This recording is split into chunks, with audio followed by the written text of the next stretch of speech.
Sir నమస్తే. నమస్తే అండి. ఇండస్ట్రీ మరోసారి సినీ కార్మికులు బందుబాటు పెట్టారు. షూటింగ్‌లన్నీ బంద్ అన్నారు. నిర్మాతలతో అత్యవసర సమావేశం జరిగింది కానీ కొలిక్కేమీ రాలేదు. దీనివల్ల ఇండస్ట్రీకి బాగా నష్టం. మరి ఎవరు కరెక్టు? నిర్మాతలు కరెక్టా? పెంచకపోవడం, పెంచాలనే వీళ్ళ డిమాండ్ కరెక్టా? అసలు దీన్ని ఎలా విశ్లేషిస్తారు? ఇది ఈ రోజు సమస్య కాదు. ఈ రోజు ఉత్పన్నమైనటువంటి వ్యవహారం కాదు. దాదాపుగా 3 ఏళ్ల నుంచి నలుగుతున్నటువంటి గొడవ ఇది.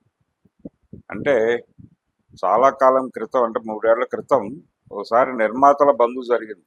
నిర్మాతల బంధు కంటే ముందు ఇది జరిగింది. ఈ ధరల పెంపుదల గురించి జరిగినప్పుడు పరిస్థితులు ఇప్పుడు బాలేవు. కరోనాలు, లాక్డౌన్, ఇండస్ట్రీ క్రైసిస్ లో ఉంది. ఈ టైంలో ఇలాంటివన్నీ కరెక్ట్ కాదు అని చెబుతూ హీరోలు కూడా రెమ్యూనరేషన్ తగ్గించుకోమని కోరుతున్నాం మేము అని చెప్పి వీళ్ళు బంద్కి వెళ్ళారు. సరే, ఆ బంధు సందర్భంగా కొంతమంది హీరోలు మేము తగ్గించుకుంటాం, రూపాయి పావలా ఇచ్చినా పర్లేదు, ₹1 ఇచ్చినా పర్లేదు అన్నట్టుగా మహేష్ బాబు లాంటి వాళ్ళు మాట్లాడారు. సరే, నిర్మాతల బంధు కాలాఫ్ అయిపోయింది. వాళ్ళు మళ్ళీ మేము సినిమాలు తీస్తామని చెప్పి ముందుకు వచ్చారు. అసలు నిర్మాత ఆధారంగా బతుకుతున్నటువంటి పరిశ్రమ నిర్మాత వెళ్ళిపోతే ఎలాగా అని చాలా సెంటిమెంటల్ గేమ్ అంతా నడిపారు ఆ సందర్భంగా. సరే, అయిపోయింది. అప్పటి నుంచి ఈ వేజెస్ గొడవ నడుస్తోంది, నలుగుతోంది. కొన్ని సందర్భాల్లో వీళ్ళు అనుకున్నటువంటి వేతనాలే అమలు జరుగుతున్నాయి. అధికారికంగా కాకపోయినా అనధికారికంగా జరుగుతున్నది అదే అని కొంతమంది నిర్మాతలు మాట్లాడుతున్నారు. కొంతమంది ఏమో కాదు, అలా కాదు, వాళ్ళు వేజెస్ ప్రకారమే ఇస్తున్నారు, ఇది అందరికీ సంతృప్తికరంగా లేదు ఈ పరిస్థితి. ఒక అధికారికి అంటే అవసరం ఉండి ఒక ప్రొడక్షన్, ఒక బిగ్ ప్రొడక్షన్ హౌస్ వాడి అవసరాల కోసం అందరూ మోహరించాలి అనుకున్నప్పుడు కొన్ని విషయాల్లో కొంత వెసులుబాటుగా వ్యవహరిస్తూ కొన్ని కన్సిడరేషన్స్తో కొంత పేమెంట్ పెంచిస్తున్న సందర్భాలు ఉన్నాయి. కొన్ని ప్రత్యేక సదుపాయాలు కల్పించిస్తున్న సందర్భాలు కూడా ఉన్నాయి.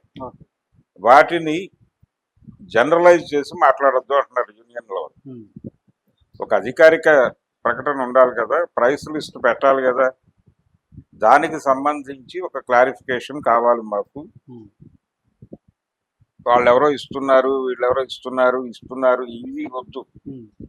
ఇది కాకుండా ఒక అధికారికంగా ఇవి ధరలు అని ప్రకటించాలి. ప్రకటించడానికి సంబంధించి మీకున్న అభ్యంతరాలు ఏంటి అంటే వీళ్ళు మళ్ళీ పాత రికార్డే తీసి మాట్లాడుతున్నారు. సినిమా పరిశ్రమ పరిస్థితి బాగాలేదు, థియేటర్లకి జనాలు రావడం లేదు, సినిమా తీయాలా వద్దా అర్థం కావట్లేదు, మేము అసలు ఫిలిం నగర్ వదిలేసి వెళ్ళిపోదాం అనుకుంటున్నాం లెవెల్లో వీళ్ళు మాట్లాడుతున్నారు. సినిమా పరిశ్రమ బాగాలేదు అనే మాట పైగా 95-98% ఇక్కడ నష్టాలే జరుగుతాయి. కేవలం 2% మాత్రమే సక్సెస్ ఉంది. 2% సక్సెస్ ఉన్న ఇండస్ట్రీ ఇది అని సురేష్ బాబు గారు తరచూ మాట్లాడతాడు. అయితే ఇంత నష్టదాయకంగా ఉన్న పరిశ్రమలు మీ పిల్లలు అందరూ, మీ మనవాళ్ళు అందరూ ఎందుకు కొనసాగుతున్నారు? వెళ్ళిపోవాలి కదా, వేరే ఇండస్ట్రీకి వెళ్ళిపోవాలి కదా, వెళ్ళట్లేదు, ఎవరు అక్కడే ఉంటున్నారు. ఎందుకుంటున్నారు అంటే ప్రజలకు ఎంటర్టైన్మెంట్ కావాలి. ఎంటర్టైన్మెంట్ వద్దు అని ప్రజలు అంటారు. అయితే ఎంటర్టైన్మెంట్ ఇదివరకు సినిమా థియేటర్ అనే ప్లాట్ఫామ్ మీద నడిచేది. ఇప్పుడు ఆ ప్లాట్ఫామ్ పోయింది అంతే. ఆ ప్లాట్ఫామ్ విస్తరించింది, రకరకాల ప్లాట్ఫామ్లుగా మారింది. ఒకటే ప్లాట్ఫాము ఇప్పుడు. అంటే దీనికి ఒక సర్కాస్టిక్ ఉదాహరణ ఏంటంటే, విజయవాడలో విజయ టాకీస్, వినోద టాకీస్ అని 2 థియేటర్లు ఉండే వేలూరు రోడ్డు మీద. ఆ 2 థియేటర్లు సోనో విజన్ అనేటువంటి ఒక షోరూమ్ గా మారిపోయినాయి. 2 థియేటర్లు సోనో విజన్ షోరూమ్. అంటే ఆ సోనో విజన్ లో ఏమమ్ముతారు? టీవీలు దగ్గర నుంచి మొదలుపెట్టి సెల్ ఫోన్ల వరకు అమ్ముతారు. ఇప్పుడు ఆ ప్లాట్ఫామ్స్ లోకి సినిమా వెళ్ళిపోయింది. టీవీల్లోకి అలాగే సెల్ ఫోన్లలోకి సినిమా వెళ్ళిపోయింది. అవన్నీ దీని ప్లాట్ఫామ్స్. కాబట్టి ఓటీటీ ఒక ప్లాట్ఫాము, శాటిలైట్ అనేది ఒక ప్లాట్ఫాము, డిజిటల్ అనేది ఒక ప్లాట్ఫాము, ఇలా రకరకాల ప్లాట్ఫామ్స్ లోకి సినిమా వెళ్ళిపోయిన తర్వాత, ఎంటర్టైన్మెంట్ వెళ్ళిపోయిన తర్వాత జనాలు అక్కడ వాళ్ళకి ఏది కావాలో చూసుకుంటున్నారు, చూడటం లేదు అనే మాట తప్పు.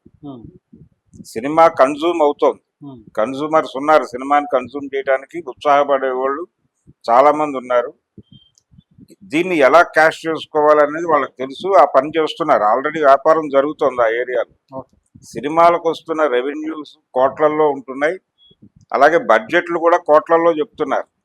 ఏ సినిమా ఓ మోస్తరు సినిమా అనగానే అంటే కంటెంట్ ప్రొజెక్ట్ చేసి ఇది పౌరాణికం టచ్ ఉన్నటువంటి కథ అని చెప్పగానే 100 కోట్లు 200 కోట్లు బడ్జెట్ అన్నారు. అవును. అక్కడ 100 పెడుతున్నారా, 200 పెడుతున్నారా, 10 పెడుతున్నారా, 20 పెడుతున్నారా అనేది వేరే గొడవ. ఇలా బడ్జెట్లు భారీగా చెప్తున్నారు కదా. మీరు అధికారిక ప్రకటనలేగా అవన్నీ వసూళ్లు కూడా కోట్లల్లో చెప్తున్నారుగా. అవును. మరి వీళ్ళకి రేట్లు పెంచడానికి ఏంటి? వీళ్ళు అడుగుతున్నది అంతా 3 ఏళ్ల నుంచి నలుగుతున్న గొడవ కదా.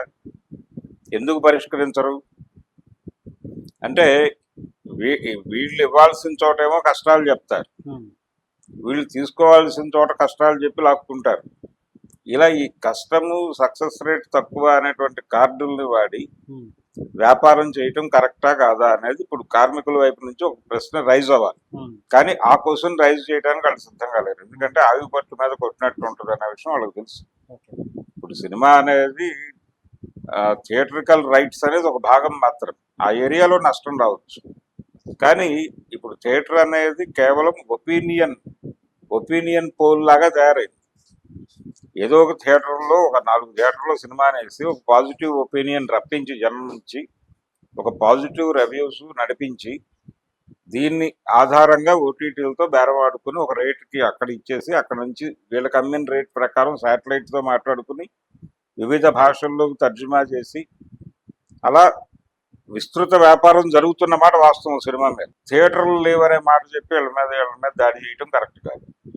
వాళ్ళు అడుగుతున్న దానిలో, వాళ్ళు డిమాండ్ చేస్తున్న దానిలో ధరలు పెరిగినాయి, ధరలు దారుణంగా పెరుగుతున్నాయి.